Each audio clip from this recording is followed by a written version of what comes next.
ষড়যন্ত্র নানানমুখী এইসব আপনারা শুনেছেন।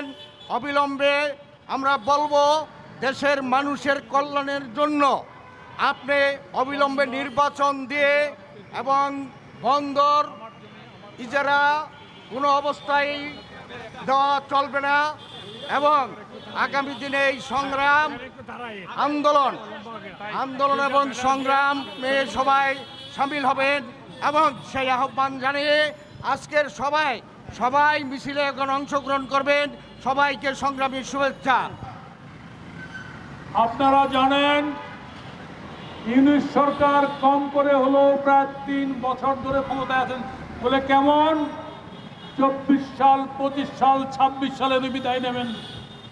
উনি বলেন ভোট দেবেন, ভোটের তারিখ ঘোষণা করেন না। বহু আগের থেকে আমরা রাজনৈতিক দলগুলি বলছি নির্বাচনের সুনির্দিষ্ট রোডম্যাপ দেন, উনি দেন নাই। উনি জনগণের কথা শুনেন না, আমরা তো চাই তা শুনেন না। উনি একটি বিদেশি রাষ্ট্রের কথা শুনেন। উনি আমাদের কিছু দেন না, যার ফলে প্রতিদিন মিছিল রাজপথে রাস্তায়। উনি বন্দর বিদেশিদের কাছে দেবেন।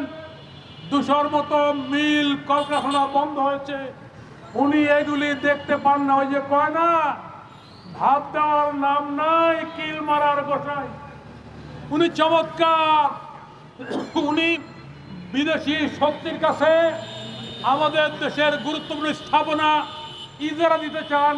কেন ডক্টর মোদী সাহেব, আপনার তো গ্রামীণ ব্যাংক সারা বাংলাদেশে আছে, এইটা একটু ইজারা দিয়ে বিদেশিদেরকে থামান, আপনার বন্ধুদেরকে। আর কোনো কিছু ইজারা দেওয়ার দরকার নাই।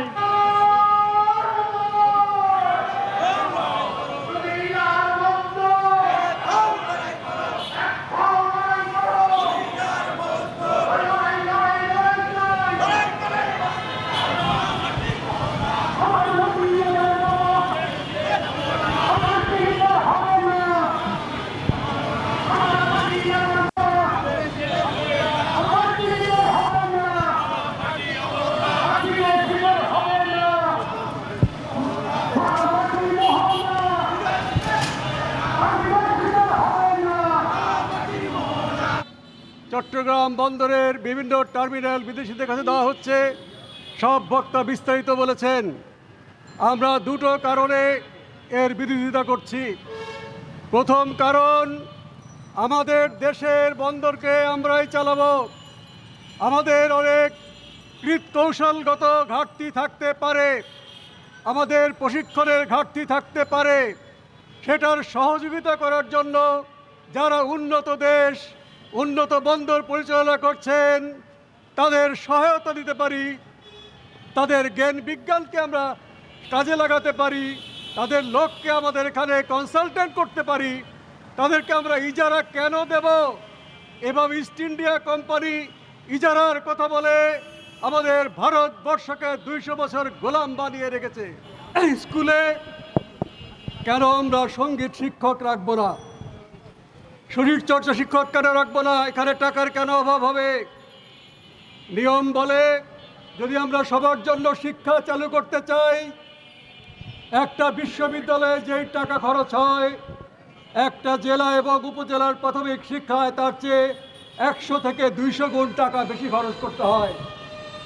প্রাথমিক শিক্ষা আপনি যত খরচ করবেন, যত ভালো স্কুল হবে, তত ভালো আপনি বিশ্ববিদ্যালয়ে ছাত্রছাত্রী পাবেন। আমরা উল্টো কাজ করি। কাজেই প্রাথমিক শিক্ষা আমাদেরকে টাকা খরচ করতে হবে, শিক্ষক নিয়োগ করতে হবে।